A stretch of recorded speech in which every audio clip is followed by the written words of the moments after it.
Vous vous êtes déjà demandé combien les équipes vont réellement gagner lors de la Coupe du Monde 2026? Accrochez-vous, car les chiffres dont on parle aujourd'hui sont tout simplement vertigineux. Pour cette édition historique, la FIFA a prévu une enveloppe financière record, un montant jamais vu auparavant dans l'histoire du football mondial.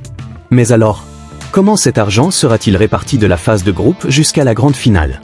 À chaque étape franchie, les gains augmentent et le jackpot devient de plus en plus impressionnant pour les fédérations. Restez bien avec nous, on va tout vous expliquer en détail. Commençons par la base. Chaque équipe qualifiée pour la phase finale reçoit une prime conséquente rien que pour sa participation.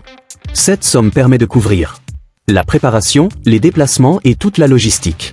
C'est déjà un joli pactole, qui garantit que même les nations les plus modestes ne repartent pas les mains vides. Lors de la Coupe du Monde 2022 au Qatar, cette prime de participation s'élevait à environ 9 millions de dollars par équipe. En 2026, avec le passage à 48 équipes, ce montant pourrait être ajusté. Mais il restera très significatif. Une aide précieuse pour le développement du football dans de nombreux pays. Ensuite, plus une équipe avance dans le tournoi, plus les gains explosent. Sortir de la phase de groupe et atteindre les phases à élimination directe, c'est déjà un premier palier très lucratif.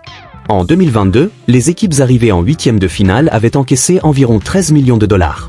Pour 2026, on peut s'attendre à des montants encore plus élevés. Chaque match devient alors un enjeu financier colossal. En plus de l'enjeu sportif, chaque but, chaque victoire, peut rapporter des millions supplémentaires à la fédération. Atteindre les quarts de finale, c'est entrer dans le cercle très fermé des meilleures équipes du monde. Au Qatar, les quarts de finalistes avaient touché 17 millions de dollars chacun. Une somme énorme, capable de transformer le budget d'une fédération. Pour plusieurs années, cet argent est souvent réinvesti dans les infrastructures, la formation des jeunes et le développement du football féminin.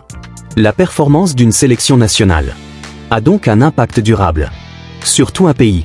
En 2026, la prime pour une place en quart de finale pourrait avoisiner, voire dépasser, les 20 millions de dollars. Mais maintenant, parlons du dernier carré, les demi-finales.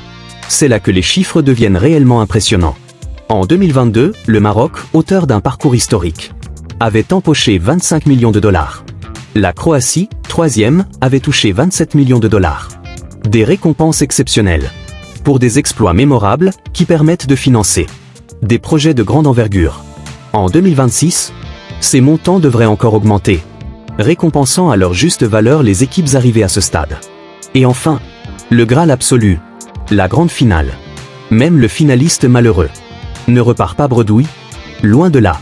En 2022, la France avait reçu 30 millions de dollars pour sa place de vice-championne du monde. Quant au grand vainqueur, l'Argentine, elle avait empoché 42 millions de dollars pour la Coupe du Monde 2026, qui se jouera aux États-Unis, au Canada et au Mexique. Le futur champion du monde pourrait toucher une somme proche, voire supérieure à 50 millions de dollars. Une motivation financière immense, qui s'ajoute à la gloire éternelle d'inscrire son nom au palmarès du plus grand événement sportif de la planète. Voilà, vous savez désormais tout sur les gains potentiels de la Coupe du Monde 2026. Des chiffres impressionnants qui montrent l'ampleur économique de cet événement mondial. Alors dites-nous, quelle équipe voyez-vous soulever le trophée et empocher le pactole en 2026? Laissez votre avis en commentaire.